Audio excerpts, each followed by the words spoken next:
Story time audio ബുക്സിലേക്ക് എല്ലാവർക്കും സ്വാഗതം. K Sudhakaran എഴുതിയ നോവൽ സ്നേഹിക്കാൻ ഒരു കാലം.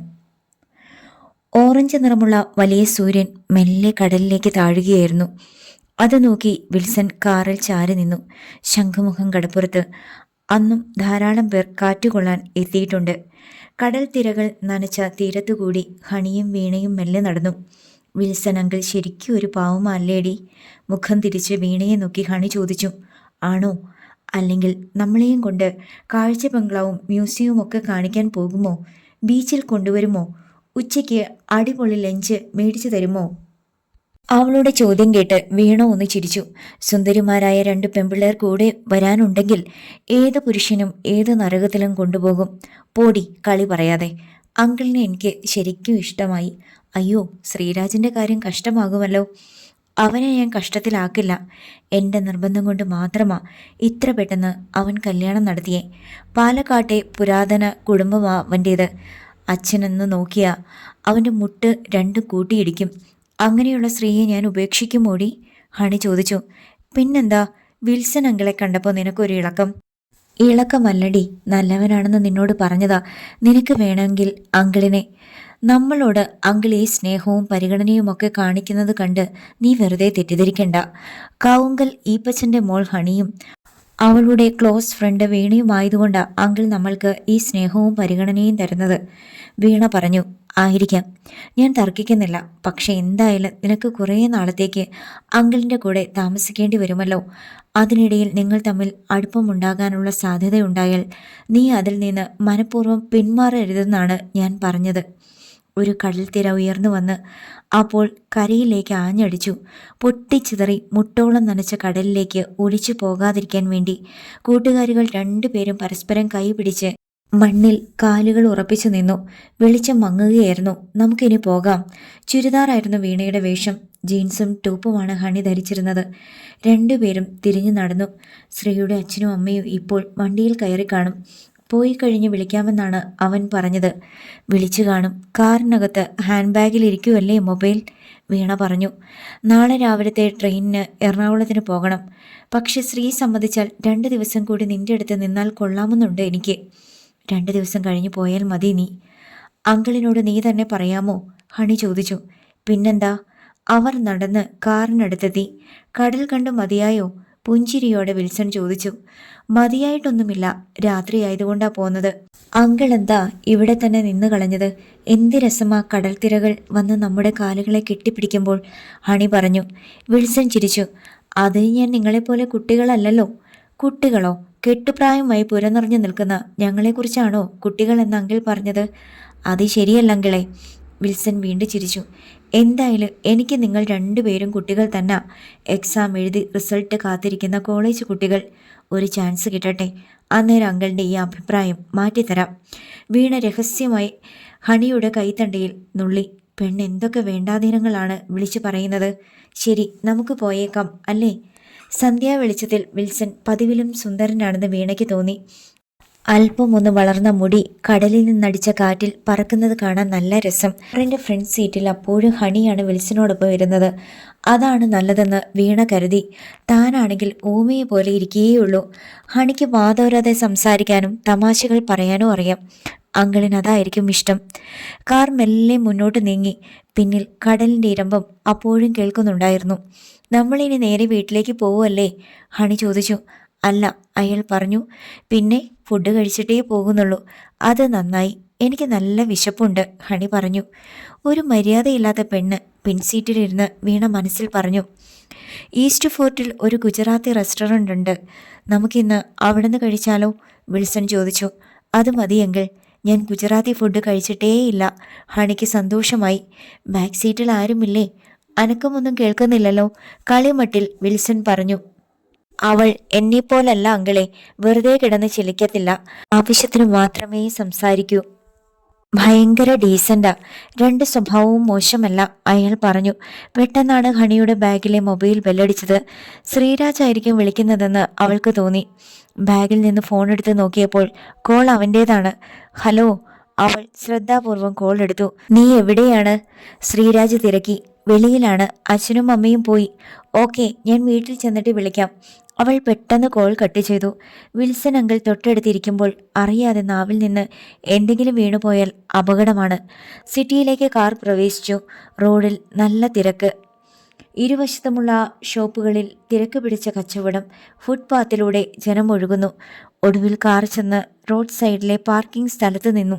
ഇവിടുന്ന് 2 മിനിറ്റ് നടക്കണം. അവിടെ പാർക്ക് ചെയ്യാൻ പറ്റത്തില്ല, വിൽസൺ പറഞ്ഞു. 3 പേരും കാറിൽ നിന്നിറങ്ങി. അല്പം നടന്നപ്പോൾ ഗുജറാത്തി റെസ്റ്റോറൻറ്റിൻ്റെ പേര് കണ്ടു. അത്ര വലിയ കടയൊന്നുമല്ല, അതുകൊണ്ട് സീറ്റ് കിട്ടാൻ ചിലപ്പോൾ ബുദ്ധിമുട്ടായിരിക്കും. എങ്കിലും ഒരു ചേഞ്ച് എപ്പോഴും നല്ലതാങ്കിൽ ഹണി പൂരിപ്പിച്ചു. ഭാഗ്യത്തിന് ഒരു മേശയ്ക്ക് ചുറ്റുമുള്ള 3 കസേരകൾ അവർക്ക് കിട്ടി. വെയിറ്റർ വന്ന് വിഭവങ്ങൾ പറഞ്ഞു. വിൽസൺ ഓർഡർ കൊടുത്തു. ചെറിയ ഹാളായിരുന്നു റെസ്റ്റോറൻറ്റ്. എല്ലാ കസേരകളും നിറഞ്ഞിരുന്നു. ചിലർ ഊഴം കാത്തു നിൽക്കുന്നു. അന്തരീക്ഷത്തിൽ വെളുത്തുള്ളിയുടെയും മല്ലിയിലയുടെയും ഏതൊക്കെയോ എണ്ണയുടെയും ഗന്ധം. വലിയ സ്റ്റീൽ പ്ലേറ്റുകളിൽ ചപ്പാത്തിയും പൂരിയും സബ്ജിയും ചട്നിയും സലാഡും ഒക്കെ എത്തി. ഒരു ഗ്ലാഡ് ന്യൂസ് ഉണ്ട്, ഭക്ഷണം കഴിക്കുമ്പോൾ വിൽസൺ പറഞ്ഞു. ഹണിയും വീണയും പെട്ടെന്ന് ആകാംക്ഷയോടെ അയാളുടെ മുഖത്തേക്ക് നോക്കി. ഹോസ്റ്റലിലേക്ക് താമസം മാറണമെന്ന് ഇവിടെ വന്ന അന്നു മുതൽ ഹണി പറയുകയാണല്ലോ. ഒടുവിൽ ദൈവം പ്രാർത്ഥന കേട്ടു. വരുന്ന 30-ാം തീയതി YWCAയിൽ ഒരു വേക്കൻസി വരുന്നുണ്ട്. ഞാനത് ബ്ലോക്ക് ചെയ്ത് കഴിഞ്ഞു. 1-ാം തീയതി ഹണിക്ക് അവിടേക്ക് മാറാം. വീണയുടെ മുഖത്തേക്ക് നോക്കിക്കൊണ്ടാണ് വിൽസൺ അക്കാര്യം പറഞ്ഞത്. പെട്ടെന്ന് വീണയുടെ മുഖം മങ്ങി. പക്ഷേ വിൽസൺ അത് ശ്രദ്ധിച്ചില്ല. അങ്കിളിന് വിരോധമില്ലെങ്കിൽ ഹണിക്ക് കുറച്ച് ദിവസം കൂടി വീട്ടിൽ തന്നെ താമസിക്കാൻ ബുദ്ധിമുട്ടൊന്നുമില്ല, ഹണി പറഞ്ഞു. എനിക്കൊരു ബുദ്ധിമുട്ടുമില്ല വീണേ, പക്ഷേ ഞാൻ വളരെ പാടുപെട്ട് സംഘടിപ്പിച്ച മുറിയാ അത്. ഇനി വേണ്ട എന്ന് പറയാൻ എനിക്ക് പറ്റില്ല. അതൊരു അഭിമാന പ്രശ്നമാണ്, അയാൾ പറഞ്ഞു. പിന്നെ നിർബന്ധിക്കുന്നത് ശരിയല്ലെന്ന് ഹണിക്ക് തോന്നി. അത് കാരണം അവൾ അതേക്കുറിച്ച് കൂടുതലായി ഒന്നും പറഞ്ഞില്ല. ഭക്ഷണം കഴിച്ച ശേഷം അവർ റെസ്റ്റോറൻറ്റിൽ നിന്ന് ഇറങ്ങി. കൂട്ടുകാരികൾ 2 പേരും പെട്ടെന്ന് നിശബ്ദരായത് വിൽസൺ ശ്രദ്ധിച്ചു. പക്ഷേ അയാൾക്ക് കാരണം മനസ്സിലായില്ല. നേരെ നന്ദൻകോടിനാണ് പിന്നെ പോയത്. കുടിക്കാൻ കുറച്ച് ചൂടുവെള്ളം വേണമായിരുന്നല്ലോ ഹണി. വീട്ടിലെത്തിയപ്പോൾ അയാൾ വീണയോട് പറഞ്ഞു. ഇപ്പം തരാം അങ്കിൾ. കരിങ്ങാലി വെള്ളം തിളപ്പിച്ച് അവൾ ജഗ്ഗിലേക്ക് പകർന്ന് ഒരു ഗ്ലാസ് സഹിതം വിൽസന്റെ മുറിയിലെ മേശപ്പുറത്ത് കൊണ്ടുചെന്ന് വെച്ചു. ഇനി കഷ്ടിച്ച് ഒരാഴ്ച കൂടിയേ ഹണി ഇവിടെ കാണൂ അല്ലേ, അയാൾ ചോദിച്ചു. മറുപടി പറയാതെ വീണ തലകുനിച്ചു. ഈപ്പച്ചായന് കൊടുത്ത വാക്കാ അത്. ഒന്നുകൂടിയുണ്ട് ഹണിക്കൊരു ജോലി. അത് ഉടൻ ശരിയാകും. കൂട്ടുകാരി കാത്തിരിക്കുമല്ലേ, ഹണി പൊയ്ക്കോളൂ. വീണ സ്റ്റെയർ കേസ് കയറി മുകളിലെത്തി. എന്തോ ചിന്തയിൽ മുഴുകി ഹണി ബെഡിലിരിക്കുകയായിരുന്നു. അപ്പോൾ മ്ലാനമായിരുന്നു അവളുടെ മുഖം. എന്തു പറ്റിയടി, വീണ ചോദിച്ചു. ഇതുവരെ ശ്രീ എന്നെ വിളിച്ചില്ല. നിന്നെ അവൻ വിളിച്ചായിരുന്നല്ലോ. അപ്പോൾ നീയാണ് പറഞ്ഞത് പിന്നെ വിളിക്കാമെന്ന്. അന്നേരം വിൽസൺ അങ്കിൾ അടുത്തുണ്ടായിരുന്നത് കൊണ്ടല്ലേ. നീ ഫ്രീ ആകുമ്പോൾ അങ്ങോട്ട് വിളിക്കുമെന്ന് അവൻ വിചാരിച്ചു കാണും. ഹണി മൊബൈൽ എടുത്തു. ശ്രീരാജിനെ വിളിച്ചു. ബെല്ലടിച്ച് തീരാറായപ്പോഴാണ് അവൻ കോൾ എടുത്തത്. എവിടായിരുന്നു നീ, അവൾ ചോദിച്ചു. ഉറങ്ങുമായിരുന്നു. ഇത്ര നേരത്തെയോ? മണി 9:30 ആയില്ലേ? താല്പര്യമില്ലാത്ത മട്ടിലാണ് അവൻ സംസാരിക്കുന്നതെന്ന് അവൾക്ക് തോന്നി. അച്ഛനും അമ്മയും പാലക്കാട്ടെത്തിയോ? അച്ഛൻ വിളിച്ചായിരുന്നു. അപ്പോൾ ഞാൻ നാളെ വരണോ? എനിക്ക് 2 ദിവസം കൂടെ വീണയുടെ അടുത്ത് നിന്നാൽ കൊള്ളാമെന്നുണ്ടടാ. ഞാൻ മറ്റന്നാൾ വന്നാൽ മതിയോ? നീ വെച്ചോ, എനിക്ക് ഉറക്കം വരുന്നു. കോൾ കട്ടായി ഒന്നും മിണ്ടാനാവാതെ ഹണിയിരുന്നു. രാവിലെ 10 മണിയായപ്പോൾ ടാക്സി വന്ന് പോർച്ചിൽ നിന്നു. ബാക്ക് ഡോർ തുറന്ന് രവീന്ദ്രൻ പുറത്തേക്കിറങ്ങി. ഉള്ളിൽ ഭീതിയോടെ കരുണനും ജലജയും സിറ്റൗട്ടിലേക്ക് ഇറങ്ങിച്ചെന്നു. അടുക്കളയിൽ നിന്ന് പത്മിനി ഓടി വന്നു ഡോർ കർട്ടൻ്റെ പിന്നിൽ മറഞ്ഞു നിന്നുകൊണ്ട് വെളിയിലേക്ക് നോക്കി. കാറിൻ്റെ ഡിക്കി തുറന്ന് സൂട്ട് കേസുകൾ ഡ്രൈവർ എടുത്ത് സിറ്റൗട്ടിലേക്ക് വെച്ചു. ടാക്സി കൂലി കൊടുത്ത് വണ്ടി വിട്ടതിന് ശേഷമാണ് രവീന്ദ്രൻ വീട്ടിലേക്ക് കയറിയത്. എനിക്കൊന്ന് കുളിക്കണം. സൂട്ട് കേസ് എടുത്തുകൊണ്ട് അയാൾ സ്വന്തം മുറിയിലേക്ക് പോയി. പത്മിനി ഓടിച്ചെന്ന് അപ്പോഴേക്ക് കുളിക്കാനുള്ള വെള്ളം ചൂടാക്കാനായി അടുപ്പത്ത് അലുമിനിയം കലം വെച്ചു. വലിയ ചൂടിലല്ലെന്ന് തോന്നുന്നു, ആശ്വാസത്തോടെ ജലജ പറഞ്ഞു. കരുണൻ മൂളിയതേയുള്ളൂ. രവീന്ദ്രൻ ഷർട്ടും പാൻസും അഴിച്ചിട്ടിട്ട് ലുങ്കി എടുത്തു. തൻ്റെ വരവ് പ്രമാണിച്ച് പത്മിനി മുറി തുടച്ച് വൃത്തിയാക്കിയിട്ടുണ്ടെന്ന് അയാൾക്ക് മനസ്സിലായി. ബെഡിൽ പുതിയ ഷീറ്റ് വിരിച്ചിരിക്കുന്നു. എല്ലാത്തിനും ഒരു അടുക്കും ചിട്ടയും. ടർക്കി ടവലെടുത്ത് ചുമലിലിട്ടുകൊണ്ട് അയാൾ ഊണുമുറിയിലേക്ക് ചെന്നു. ചായ എടുക്കട്ടെ മോനെ? ജലജ ചോദിച്ചു. വാ, കുളിച്ചിട്ട് മതി. ഹീറ്റർ ചൂടായി കിടക്കുകയാണ്. പത്മിനി വെള്ളം ചൂടാക്കുകയാണ്. അസുഖകരമായ ഒരു നിശബ്ദത. അവളെക്കുറിച്ച് പിന്നെ ഒന്നും അറിഞ്ഞില്ല അല്ലയോ? വീണയെക്കുറിച്ചാണ് അയാൾ ചോദിച്ചതെന്ന് രണ്ടുപേർക്കും മനസ്സിലായി. ഇല്ല, കരുണൻ പറഞ്ഞു. പോലീസുകാർ അന്വേഷിക്കുന്നില്ലയോ? ഓ, അവർക്ക് വല്ല താല്പര്യമൊന്നുമില്ല. ഇന്നലെയും ഞാൻ പോയി ചോദിച്ചു. തൃശ്ശൂർ സ്റ്റേഷനിലേക്ക് റിപ്പോർട്ടിന് വിളിച്ച് പറഞ്ഞിട്ടുണ്ടെന്ന് പറഞ്ഞു. രവീന്ദ്രൻ അമർത്തിയൊന്ന് മൂളി. നമ്മൾ ഇനി എന്ത് ചെയ്യും മോനെ? ഞാൻ നാളെ അങ്ങോട്ടൊന്ന് പോവാം, തൃശ്ശൂർക്ക്. അവളുടെ ഹോസ്റ്റലിൽ ചെന്ന് വാർഡനോടൊന്ന് ചോദിക്കാം. അവളുടെ മുറിയിലുണ്ടായിരുന്ന പെൺപിള്ളേർ ആരൊക്കെയായിരുന്നു? ഒരുത്തിയുടെ പേര് ഹണിയെന്ന. അവളുടെ വീട് ചെങ്ങന്നൂരാണെന്ന് അറിഞ്ഞത്. മറ്റേ പെണ്ണിന്റെ പേര് നിത്യ എന്ന. അവരുടെ നമ്പറോ വല്ലതും അറിയാമോ? ഇല്ല. അത് സാരമില്ല, ഹോസ്റ്റലിൽ ചെന്ന് മേടിക്കാം. അവൾ എവിടെയാണെന്ന് ആ പെൺപിള്ളേർക്ക് അറിയാതിരിക്കില്ല. അഡ്രസ്സും മേടിക്കാം. നിശ്ചയദാർഢ്യമുണ്ടായിരുന്നു രവീന്ദ്രൻ്റെ സ്വരത്തിന്. വെള്ളം ചൂടായിട്ടുണ്ട്, കുളിമുറിയിൽ കൊണ്ടുവയ്ക്കട്ടെ? പെട്ടെന്ന് പത്മിനി വന്ന് ചോദിച്ചു. രവീന്ദ്രൻ അവളെ ഒന്ന് നോക്കി. പിടിച്ചു കിടക്കുന്ന നൈറ്റിക്കുള്ളിൽ അവളുടെ ശരീരം വീർപ്പുമുട്ടുന്നുണ്ടെന്ന് അയാൾക്ക് തോന്നി. ബക്കറ്റിൽ ഒഴിച്ച് ചൂടുവെള്ളവുമായി അവൾ അയാളുടെ മുറിയിലേക്ക് പോയി. അയാൾ പിന്നാലെ ചെന്നു. ചൂടുവെള്ളം പത്മിനി കുളിമുറിയിൽ കൊണ്ടുചെന്ന് വെച്ചു. അയാൾ അവളുടെ അടുത്തേക്ക് ചെന്നു. മുറപ്പെണ്ണിനെ കാണാതായ വിഷമത്തിൽ ബാക്കിയുള്ളവരെ മറന്നു കാണും. അയാളുടെ മുഖത്തേക്ക് നോക്കി പരിഭവസ്വരത്തിൽ അവൾ പറഞ്ഞു. ഞാൻ നിന്നെ മറന്നില്ല. അയാളുടെ വരവ് പ്രമാണിച്ച് അവൾ രാവിലെ കുളിച്ച് കണ്ണുകളിൽ മഷി എഴുതിയിരുന്നു, പൊട്ട് തൊട്ടിരുന്നു. എന്നിട്ട് എനിക്ക് എന്താ കൊണ്ടുവന്നു? സാരി, അയാൾ പറഞ്ഞു. സാരി മാത്രം അല്ല, വേറെ ചിലതുമുണ്ട്. വേറെ ചിലത് എന്തൊക്കെയാണെന്ന് അവൾക്ക് പെട്ടെന്ന് മനസ്സിലായി. അവൾ പുഞ്ചിരിച്ചു. നാളെ രാവിലെ ഞാൻ തൃശ്ശൂർക്ക് പോകുന്നുണ്ട്. നീയും വരണം. ഞാനോ? ഞാൻ ഇവിടുത്തെ വേലക്കാരിയല്ലയോ? അച്ഛനെയും അമ്മയെയും കൊണ്ടുപോയാൽ പോരെ? സംശയത്തോടെ അവൾ ചോദിച്ചു. പോരാ, നിനക്ക് 30 വയസ്സല്ലേ ഉള്ളൂ. കണ്ടാൽ എൻ്റെ ഭാര്യയാണെന്നേ അവർ വിചാരിക്കൂ. ലേഡീസ് ഹോസ്റ്റലിൽ ചെല്ലുമ്പോൾ എന്നേക്കാൾ സ്വാതന്ത്ര്യത്തോടെ നിനക്കവിടെ പെരുമാറാൻ കഴിയും. പെൺപിള്ളേരോട് സംസാരിക്കാനും പറ്റും. രവിയേട്ടൻ വിളിച്ചാൽ ഞാൻ എവിടെയും വരും, പത്മിനി പറഞ്ഞു. അയാൾ അവളുടെ ചുമലിൽ കൈവച്ചു. അവൾ മുഖം കുനിച്ചു. പത്മിനി, രവീന്ദ്രൻ ശബ്ദം താഴ്ത്തി വിളിച്ചു. എന്താ? അവൾ തലയുയർത്തി അയാളെ നോക്കി. നമ്മൾ തൃശ്ശൂരിലേക്ക് പോയാൽ ചിലപ്പോൾ 2-3 ദിവസം കഴിഞ്ഞേ വരൂ. അയ്യോ, അതെന്താ? കരുണൻ സാറും ചേച്ചിയും രാവിലെ പോയാൽ സന്ധ്യയ്ക്ക് മുമ്പേ വരാറുണ്ടല്ലോ, അവൾ പറഞ്ഞു. അച്ഛനും അമ്മയും വീണയെ കാണാൻ ഹോസ്റ്റലിലേക്കാണ് പോകുന്നത്. പക്ഷേ നമ്മുടെ പോക്ക് അതുപോലെയല്ല. ഹോസ്റ്റലിൽ നിന്ന് എങ്ങോട്ടോ പോയ വീണയെ കണ്ടുപിടിക്കാനാണ്. അതിന് പോലീസ് സ്റ്റേഷനിൽ സാറ് പരാതി എഴുതി കൊടുത്തിട്ടുണ്ടല്ലോ. അവർ കണ്ടുപിടിച്ച് തരത്തില്ലയോ? അതൊന്നും നടക്കുന്ന കാര്യമല്ല പത്മിനി. പോലീസിന് വേറെ 100 കൂട്ടം പണിയുണ്ട്. നമ്മൾ പോകുന്നത് ഹോസ്റ്റലിലെ വാർഡനോടും അവിടെയുള്ള പെൺപിള്ളേരോടും സംസാരിക്കാനാ. അവൾ അച്ഛൻ്റെ അടുത്തേക്ക് പോയതായിരിക്കുമെന്ന് എനിക്ക് തോന്നുന്നില്ല, രവീന്ദ്രൻ പറഞ്ഞു.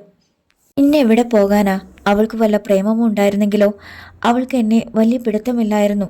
വല്ലവൻ്റെയും കൂടെ ഒളിച്ചോടിയതായിരിക്കുമെന്ന് എനിക്ക് തോന്നുന്നേ.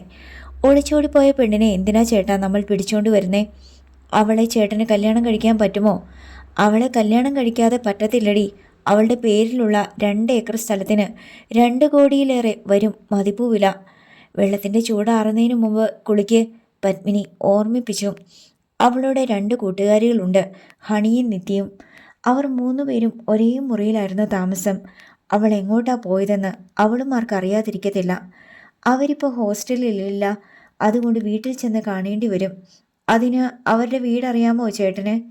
ഹോസ്റ്റലിൽ ചെന്നാൽ ഫോൺ നമ്പറോ അഡ്രസ്സോ കിട്ടാതിരിക്കത്തില്ല. ഞാൻ വരാം. പക്ഷേ വീണയെ കിട്ടിക്കഴിയുമ്പോൾ എന്നെ വേണ്ടാതാകും. ദുഃഖഭാവം നടിച്ച് പത്മിനി അയാളെ നോക്കി. എൻ്റെ പത്മിനി, നിനക്കെന്നെ ശരിക്കറിയാമല്ലോ. പിന്നെന്തിനാ നീ എന്നെ സംശയിക്കുന്നേ? അയാൾ അവളുടെ കവിളിൽ നോവിക്കാതെ നുള്ളി. എപ്പോഴാ നമ്മൾ പോകുന്നേ? അവൾ ചോദിച്ചു. നാളെ. 2-3 ദിവസത്തേക്ക് വീട്ടിൽ ചെല്ലത്തില്ലെന്ന് പറഞ്ഞിട്ട് വേണം വരാൻ. ഇന്നും രാവിലെ വന്നിട്ട് വൈകുന്നേരം പോവുകയാണ് അവളുടെ പതിവ്. 10 മിനിറ്റ് കൊണ്ട് നടന്നെത്താവുന്ന ദൂരത്താണ് അവളുടെ വീട്. പക്ഷേ നിന്റെ ചന്ദ്രൻ ചേട്ടൻ 2-3 ദിവസത്തേക്ക് നിന്നെ വിടുമോ? അയാൾ ചോദിച്ചു.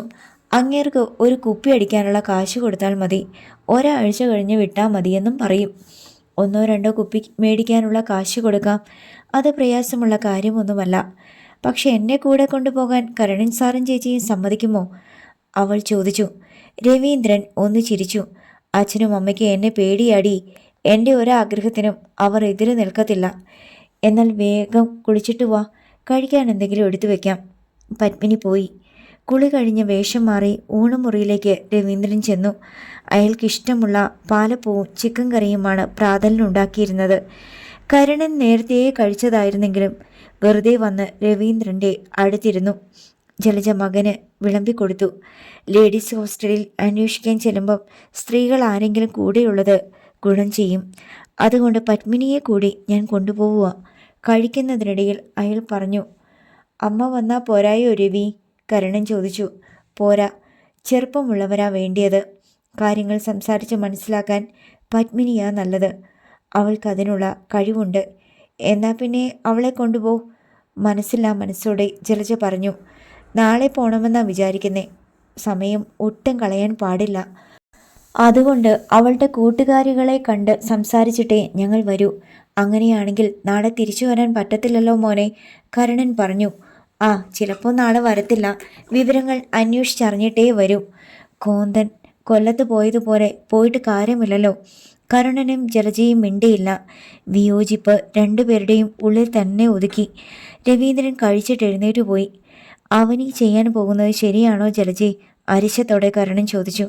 ആരെങ്കിലും അറിഞ്ഞാൽ എന്തൊരു നാണക്കേടാ. വീട്ടുവേലക്കാരിയെയും കൊണ്ട് ജലജയും എതിർത്തു. പത്മിനിയെ കണ്ടാൽ വീട്ടുവേലക്കാരിയാണെന്ന് തോന്നത്തില്ലല്ലോ, അതുകൊണ്ടായിരിക്കും അവൻ. എന്നാലും ഒട്ടും ശരിയായ കാര്യമല്ലത്, കരുണൻ പറഞ്ഞു. ഒന്നും മിണ്ടണ്ട, അവന് ഇഷ്ടമുള്ളതുപോലെ ചെയ്യട്ടെ. നമ്മൾ അതിന് ഇടങ്കോലിടാൻ ചെന്നാൽ രാവിലെ തന്നെ അവൻ നമ്മളെ ഇവിടെ നിന്ന് ഇറക്കിവിടും. അത് നേരാ. അവനായി അവൻ്റെ പാടായി ഇഷ്ടം പോലെ ചെയ്യട്ടെ. അടുക്കളയിൽ നിന്നുകൊണ്ട് പത്മിനി ഈ സംസാരമെല്ലാം കേൾക്കുന്നുണ്ടായിരുന്നു. അവൾ ഊറിച്ചിരിച്ചു. ഹണിയും വീണയും പരസ്പരം മുഖത്തേക്ക് നോക്കിയിരുന്നു. അവർ മുകളിലത്തെ ബെഡ്റൂമിലായിരുന്നു. വീണേ, നിനക്ക് ഈ വീട്ടിൽ നിന്ന് മാറി താമസിക്കണമെന്നുണ്ടോ? ഹണി ചോദിച്ചു. ഇല്ല, അവൾ സത്യം പറഞ്ഞു. എന്നാൽ അങ്കിളിനോട് അക്കാര്യം പറ നീ, ഹണി ആവശ്യപ്പെട്ടു. ഇന്നലെ രാത്രിയിൽ അക്കാര്യം നീ തന്നെ പറഞ്ഞതല്ലേ? YWCയിൽ അങ്കിൾ വളരെ കഷ്ടപ്പെട്ട് സംഘടിപ്പിച്ച റൂമാണെന്ന്. ഇനി അത് വേണ്ടെന്ന് പറയാൻ അങ്കിളിന് ചമ്മൽ കാണും. ഹണി മൊബൈൽ കലണ്ടർ എടുത്തു നോക്കി. അടുത്ത തിങ്കളാഴ്ചയാണ് 30. പിറ്റേന്ന് നിനക്ക് ഹോസ്റ്റലിലേക്ക് പോകേണ്ടി വരും. ഇനി കഷ്ടിച്ച് 6 ദിവസം കൂടിയേ ഉള്ളൂ. വീണ മിണ്ടിയില്ല. ഹോസ്റ്റലിൽ അഡ്മിഷൻ ഫീസും ഡിപ്പോസിറ്റും ഒക്കെ കൊടുക്കേണ്ടി വരും. ചാച്ചൻ അയച്ചു തന്ന പൈസ എൻ്റെ കയ്യിലുണ്ട്. നമുക്ക് ATMിലേക്ക് പോകാം. നിനക്ക് ആവശ്യമുള്ള ക്യാഷ് ഞാൻ എടുത്തു തരാമെടി. നാളെ മതിയടി, അങ്കിൾ വന്നിട്ട്. അടുത്ത് എവിടെയാണ് ATM ഉള്ളതെന്ന് ചോദിക്കാം, വീണ പറഞ്ഞു. നാളെ രാവിലെ എനിക്ക് എറണാകുളത്തിന് പോകണ്ടേ? വെളിയിലിറങ്ങി ഒരു ഓട്ടോ പിടിച്ചാൽ ATM കൗണ്ടറിൽ കൊണ്ടുചെന്ന് വിടും. നീ മറ്റന്നാൾ പോയാൽ മതിയടി. ഒരു ദിവസം കൂടി നിന്റെ ശ്രീ ഒറ്റയ്ക്ക് കിടക്കട്ടെ. നീ ഇവിടുള്ളത് എനിക്കൊരാശ്വാസമാ, നമ്മുടെ ഹോസ്റ്റലിലേതുപോലെ. എങ്കിൽ പിന്നെ നിത്യയെ കൂടി വിളിക്കാമായിരുന്നു. അവളെ വീട്ടിൽ നിന്ന് അങ്ങനെ വിടത്തില്ല. അവളുടെ അച്ഛൻ ഭയങ്കര സ്ട്രിക്റ്റാണ്. 2 കൂട്ടുകാരികളും അല്പനേരം നിശബ്ദരായിരുന്നു. നീ ശ്രീരാജിനെ വിളിച്ച് ചോദിക്ക്, മറ്റന്നാൾ വന്നാൽ മതിയോ എന്ന് വീണ ചോദിച്ചു. ഇപ്പം വിളിച്ചാൽ എടുക്കത്തില്ല. ലഞ്ച് ബ്രേക്കിൻ്റെ സമയത്താകട്ടെ. 2 പേരും കോളേജിലെ പഴയ കഥകൾ പറഞ്ഞിരുന്നു. വിൽസൺ രാവിലെ 9 മണിയായപ്പോൾ ഓഫീസിലേക്ക് പോയി. അതിനുശേഷമാണ് 2 പേരും കൂടി ചോറ് വെച്ചതും മോര് കാച്ചിയതും ക്യാബേജ് തോരൻ ഉണ്ടാക്കിയതും. ഇനി ഒരു ഓംലെറ്റ് കൂടി തയ്യാറാക്കിയാൽ ഉച്ചയ്ക്ക് ഊണ് കഴിക്കാം. 1 മണി കഴിഞ്ഞപ്പോൾ ശ്രീരാജിൻ്റെ മൊബൈലിലേക്ക് ഹണി വിളിച്ചു. നീ എവിടെയാണ്? അവൾ ചോദിച്ചു. ക്യാൻറ്റീനിലാണ്, ഫുഡ് കഴിക്കുന്നു. നീ കഴിച്ചോ? അവൻ തിരക്കി. ഇല്ല.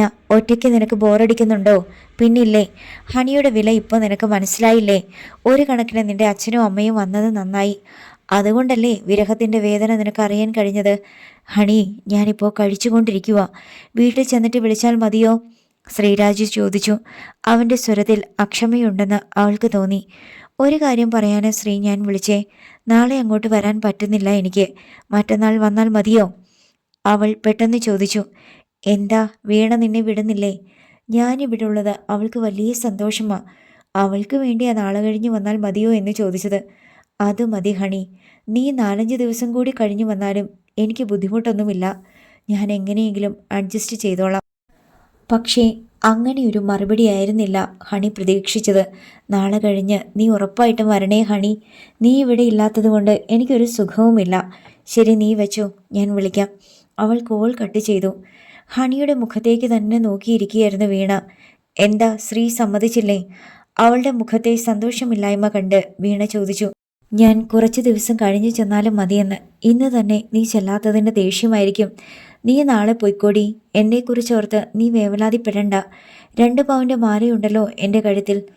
പെട്ടെന്ന് ഹണി അവളുടെ വായ് പൊത്തി. മാല നിന്റെ കഴുത്തിൽ തന്നെ കിടക്കട്ടെ. നിന്നെ ഇങ്ങോട്ട് പറഞ്ഞു വിട്ടത് ഞാനാണ്. അതിൻ്റെ ഉത്തരവാദിത്വം എനിക്കുണ്ട്. പക്ഷേ ഹണി, എന്തായാലും 2 ദിവസം കൂടി കഴിഞ്ഞിട്ടേ ഞാൻ പോകുന്നുള്ളൂ. അന്ന് വൈകുന്നേരം 6 മണിയാകും മുമ്പേ വിൽസൺ വന്നു. വീണ വീട്ടിൽ വന്നതിന് ശേഷം കഴിയുന്നത്ര നേരത്തെ അയാൾ വരാൻ ശ്രദ്ധിക്കാറുണ്ട്. പകലൊരു പെൺകുട്ടിയെ വീട്ടിൽ തനിച്ചാക്കിയിട്ടല്ലേ പോകുന്നത്. സിറ്റിയിൽ എന്ത് സംഭവിക്കാം. ഇപ്പോൾ കൂട്ടുകാരി വന്നിട്ടുള്ളതുകൊണ്ട് കുറച്ച് സമാധാനമുണ്ട്. ഒരാഴ്ച കഴിഞ്ഞാൽ അവൾ ഹോസ്റ്റലിലേക്ക് പോകും. അതോടെ പഴയ സ്വാതന്ത്ര്യം തിരിച്ചു കിട്ടും. കൂട്ടുകാർ പലരും പരിഭ്രമത്തിലാണ്. അങ്കിൾ, കാപ്പി ഉണ്ടാക്കട്ടെ? വീണ വന്ന് ചോദിച്ചു. സന്തോഷം, അയാൾ പറഞ്ഞു. ജോലി ചെയ്ത് വീട്ടിൽ വരുമ്പോൾ 1 കപ്പ് ചൂട് കാപ്പി ഉണ്ടാക്കി തരാൻ ആരെങ്കിലും ഉണ്ടായിരുന്നെങ്കിൽ എന്നിപ്പോൾ അങ്കിളിന് തോന്നുന്നില്ലേ? ഹണി ചോദിച്ചു. വിൽസൺ ചിരിച്ചു. വീണ കിച്ചണിലേക്ക് പോയി. അത് നല്ല കാര്യം തന്നെ. പക്ഷേ ഒരു കാപ്പിക്ക് വേണ്ടി കുറേ ത്യാഗങ്ങൾ സഹിക്കേണ്ടി വരില്ലേ? ഒന്നുകിൽ പെണ്ണ് കെട്ടണം, അല്ലെങ്കിൽ വീട്ടുജോലിക്ക് ആളിനെ നിർത്തണം. രണ്ടും വേണ്ട. ഇവളെ വിടണ്ട, ഇവിടെ നിർത്തിക്കോ. ഇവൾ കാപ്പിയും ചായയും ചോറും കറികളും ഒക്കെ ഉണ്ടാക്കി തരും, ഹണി പറഞ്ഞു. കൊള്ളാം, നല്ല കാര്യമായി മോളെ. ഞാൻ വീട്ടുജോലിക്ക് നിർത്തിയെന്നറിഞ്ഞാൽ ഓസ്ട്രേലിയയിൽ നിന്ന് അവളുടെ ചാച്ചൻ പറന്നു വന്നെന്നെ കൊല്ലും. വീട്ടുജോലിക്കാരിയാക്കണ്ട, കെട്ടിക്കോ. ശബ്ദം താഴ്ത്തി ഹണി പറഞ്ഞു. അവൾ ചെറിയ കുട്ടിയല്ലേ വീണ. അത് ശരിയാവത്തില്ല. അരുതാത്തത് കേട്ടതുപോലെ വിൽസന്റെ മുഖം തൊടുത്തു. ചെറിയ കുട്ടിയോ? വയസ്സ് 21 അവൾക്ക്. പക്ഷേ പെണ്ണ് കെട്ടാൻ എനിക്കൊരു ഉദ്ദേശവുമില്ല. തൽക്കാലം ഇങ്ങനെയൊക്കെ ജീവിക്കാനാണ് എനിക്കിഷ്ടം, അയാൾ പറഞ്ഞു. ഈ അങ്കിൾ നന്നാകുന്ന ഒരു ലക്ഷണവുമില്ല. ഹണി കിച്ചണിലേക്ക് പോയി. വിൽസൺ വേഷം മാറ്റി വന്നപ്പോഴേക്ക് വീണ 1 കപ്പ് കാപ്പി കൊണ്ടുവന്ന് അയാൾക്ക് കൊടുത്തു. സിറ്റൗട്ടിൽ ചെന്നിരുന്ന് അയാൾ അല്പാൽപമായി അത് കുടിച്ചു. നല്ല കടുപ്പമുള്ള കാപ്പി. പെണ്ണ് തൻ്റെ ഇഷ്ടാനിഷ്ടങ്ങൾ മനസ്സിലാക്കി കഴിഞ്ഞിരിക്കുന്നു. പെട്ടെന്ന് അയാളുടെ മൊബൈൽ ബെല്ലടിച്ചു. ഡ്രോയിങ് റൂമിലെ സെറ്റിയിലിരുന്ന ഫോൺ എടുത്ത് ഹണി സിറ്റൗട്ടിൽ കൊണ്ടുചെന്ന് കൊടുത്തു. അങ്കിളിൻ്റെ ഫ്രണ്ട് മധു ആണ്, അവൾ പറഞ്ഞു. മാധുരി. മധു എന്ന പേരിലാണ് അവളുടെ നമ്പർ അയാൾ സേവ് ചെയ്തിരുന്നത്. ഹണിയെ ഒന്ന് നോക്കിയിട്ട് അയാൾ ഫോൺ വാങ്ങി. അവൾ അപ്പോൾ തന്നെ വീണയുടെ അടുത്തേക്ക് പോയി. ഹലോ മധു. അയാൾ കോൾ എടുത്തു. നീ എവിടെയാണ്? മാധുരി ചോദിച്ചു. വീട്ടിലാണ്. ആ കൊച്ച് അവിടെ ഉള്ളത് കൊണ്ടല്ലേ നീ നേരത്തും കാലത്തും വീട്ടിലെത്തുന്നത്? അതും ഒരു കാരണമാണ്. ഹണി എന്നാണ് ഹോസ്റ്റലിലേക്ക് പോകുന്നത്? 30-ാം തീയതിയല്ലേ റൂം വേക്കൻ്റ് ആവുന്നത്. പിറ്റേന്ന് തന്നെ അവൾ അങ്ങോട്ട് പോകും, അയാൾ പറഞ്ഞു. അവൾ പോകാൻ കാത്തിരിക്കുകയാണല്ലേ? അങ്ങനെയൊന്നുമില്ല വിൽസ്. നീ എന്നോട് കള്ളം പറയണ്ട. നിന്റെ വെള്ളമടിയും കൂട്ടുകെട്ടും മറ്റു കലാപരിപാടികളും ആ കൊച്ചു വീട്ടിലുള്ളത് കൊണ്ട് നടക്കുന്നില്ലെന്ന് എനിക്കറിയാം. അതിൽ കുറച്ച് സത്യമുണ്ട് മധു. ഒരു സ്വാതന്ത്ര്യവുമില്ല. ഞങ്ങളുടെ സീനിയർ എഞ്ചിനീയർ തോമസ് മാത്യു സാറിൻ്റെ മകൻ്റെ കുഞ്ഞിൻ്റെ മാമോദീസ മറ്റന്നാൾ ആലുവയിലാണ്. ഹണി ഇവിടെ ഇല്ലായിരുന്നെങ്കിൽ നാളെ വൈകുന്നേരത്തെ ട്രെയിനിൽ ഞാൻ ആലുവയ്ക്ക് വെച്ച് പിടിപ്പിച്ചേനെ, വിൽസൺ പറഞ്ഞു. അവിടുന്ന് വേറെ ഫ്രണ്ട്സ് പോകുന്നുണ്ടോ? അവൾ ചോദിച്ചു. ഇല്ല, എന്നെ മാത്രമേ ക്ഷണിച്ചിട്ടുള്ളൂ. പുള്ളിക്ക് എന്നോടൊരു പ്രത്യേക വാത്സല്യവും സ്നേഹവും ഉണ്ട്. അതാ ഒരു സങ്കടം. പുള്ളിക്ക് കെട്ടുപ്രായമായ പെൺമക്കൾ കാണും. അതാ നിന്നോട് ഇത്ര സ്നേഹവും വാത്സല്യവും. നിന്നെ മാത്രം ക്ഷണിച്ചതും. മാധുരി കളിയാക്കി. അതൊന്നുമല്ല മധു, സാറിന് 2 ആൺമക്കളാ. ഇനി എന്തെങ്കിലും എക്സ്ക്യൂസ് പറയേണ്ടി വരും. ഹണിയുടെ കൂട്ടുകാരി വന്നിട്ട് പോയോ? ഇല്ല, അവൾ നാളെ രാവിലെ പോകുമെന്ന് തോന്നുന്നു. വിൽസ്, എനിക്കിപ്പോൾ ഒരു ഐഡിയ, പെട്ടെന്ന് മാധുരി പറഞ്ഞു. എന്താണ്? രാത്രിയിൽ ഹണി വീട്ടിൽ ഒറ്റയ്ക്കാണല്ലോ എന്ന കാരണം കൊണ്ടല്ലേ നീ നാളെ ആലുവയ്ക്ക് പോകുന്നില്ലെന്ന് വെച്ചത്? അതെ. ഹണിയുടെ കൂട്ടുകാരിയോട് പറ 2 ദിവസം കൂടി കഴിഞ്ഞിട്ട് പോയാൽ മതിയെന്ന്. അപ്പോൾ രാത്രി അവൾ ഒറ്റയ്ക്കാവില്ലല്ലോ. പക്ഷേ മധു, 2 പെൺപിള്ളേർ മാത്രം. ഇങ്ങനെ പേടിച്ചാൽ ഒന്നും നടക്കത്തില്ല. നീ അവരോട് ചോദിച്ചു നോക്ക്. അവർക്ക് സമ്മതമാണെങ്കിൽ നിനക്ക് മാമോദീസയിൽ പങ്കെടുക്കാമല്ലോ. യെസ്. അങ്ങനെയാണെങ്കിൽ നീ നാളെ അവിടുന്ന് എപ്പോൾ തിരിക്കും? ഉച്ചയ്ക്ക് ഒരു ബാംഗ്ലൂർ എക്സ്പ്രസ് ഉണ്ട്. രാത്രി 8 മണിയാകുമ്പോൾ ആലുവയിൽ ചെല്ലും. തോമസ് മാത്യു സാറിനോട് വിളിച്ചു പറഞ്ഞാൽ സാർ വണ്ടിയുമായി റെയിൽവേ സ്റ്റേഷനിലെത്തും. എങ്കിൽ ഇന്ന് തന്നെ പുള്ളിയോട് വിളിച്ചു പറ, നീ ഐലൻഡ് എക്സ്പ്രസ്സിൽ 8 മണിക്ക് ആലുവയിലെത്തുമെന്ന്. പക്ഷെ നീ നാളെ ആ വണ്ടിയിലല്ല ആലുവയ്ക്ക് പോകുന്നത്, അവൾ പറഞ്ഞു. പിന്നെ നാളെ രാവിലെ ശബരി എക്സ്പ്രസ്സിൽ അവിടുന്ന് പുറപ്പെടുന്നു. എറണാകുളം ടൗൺ സ്റ്റേഷനിലേക്ക് ടിക്കറ്റ് എടുക്കുന്നു. അവിടെ ഇറങ്ങുമ്പോൾ നിന്നെ കൊണ്ടുപോകാൻ വണ്ടിയും കൊണ്ട് ഞാൻ വരുന്നു. മധു, വിശ്വാസം വരാതെ വിൽസൺ വിളിച്ചു. യെസ്. എറണാകുളം വഴി നീ പോകുമ്പോൾ എൻ്റെ വീട്ടിൽ കയറാതിരിക്കുന്നത് ഒട്ടും നീതിയല്ല. എൻ്റെ വീട് കാണണമെന്ന് നിനക്ക് ആഗ്രഹമില്ലേ? അവൾ ചോദിച്ചു.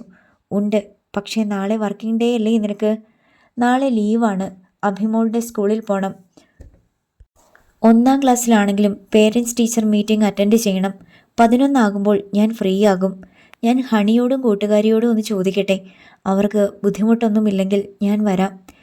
നിന്നെപ്പോലൊരു സുന്ദരക്കുട്ടൻ ഒരു കാര്യം റിക്വസ്റ്റ് ചെയ്താൽ ഏതെങ്കിലും പെൺപിള്ളേർ പറ്റില്ലെന്ന് പറയുമോ? പോടി, മാധുരി ചിരിച്ചു. വിൽസൺ കോൾ കട്ട് ചെയ്തിട്ട് ഒരു നിമിഷം ചിന്തിച്ചിരുന്നു. തോമസ് മാത്യു സാറിൻ്റെ കൊച്ചുമോളുടെ മാമോദീസയ്ക്ക് പങ്കെടുക്കാൻ പറ്റിയില്ലല്ലോ എന്ന് വിഷമിച്ചിരിക്കുകയായിരുന്നു. ആ വിഷമം മാറിക്കിട്ടിയേക്കും. മധു വീട്ടിലേക്ക് ക്ഷണിച്ചാൽ എങ്ങനെ പോകാതിരിക്കും? അയാൾ എഴുന്നേറ്റ് അകത്തേക്ക് ചെന്നു. ഹണി, അത്താഴമുണ്ടാക്കുന്ന തിരക്കിലായിരുന്നു ഹണിയും വീണയും. ഇപ്പം വരാം മംഗളെ, വീണ വിളിച്ചു പറഞ്ഞു. അയാൾ കിച്ചണിലേക്ക് ചെന്നു. വീണ ഉരുളക്കിഴങ്ങിൻ്റെ തൊലി പൊളിക്കുന്നു. ഹണി സവാള കഷ്ണങ്ങളാക്കുന്നു. വീണ നാളെ വീട്ടിലേക്ക് പോകുന്നുണ്ടോ? ഹണിയോടായിരുന്നു വിൽസന്റെ ചോദ്യം. ഇല്ല, മറ്റന്നാൾ. എങ്കിൽ പിന്നെ 2 ദിവസം കൂടി കഴിഞ്ഞു പോയാൽ പോരെ? എന്താ അങ്കിൾ? ഹണി ചോദിച്ചു. നാളെ രാവിലെ എനിക്ക് ആലുവയിൽ പോകണമായിരുന്നു. മറ്റന്നാൾ രാത്രിയാകും തിരിച്ചു വരാൻ. വീണ ഇവിടെ ഉണ്ടെങ്കിൽ ഹണിക്ക് ഒരു കൂട്ടായനെ. ഹണിയും വീണയും പരസ്പരം ഒന്ന് നോക്കി. അങ്കിൾ പോയിട്ട് വാ, അത് കഴിഞ്ഞേ ഞാൻ പോകുന്നുള്ളൂ, ഹണി പറഞ്ഞു. രാത്രിയിൽ പേടിയൊന്നുമില്ലല്ലോ? ഞങ്ങൾക്കോ? ഞങ്ങൾ ബ്ലാക്ക് ബെൽറ്റ് ഹോൾഡേഴ്സ് അങ്കിൾ, പിന്നെന്ത് പേടിക്കാനാ? സത്യം. വിശ്വാസം വരാതെ അയാൾ അവരെ നോക്കി.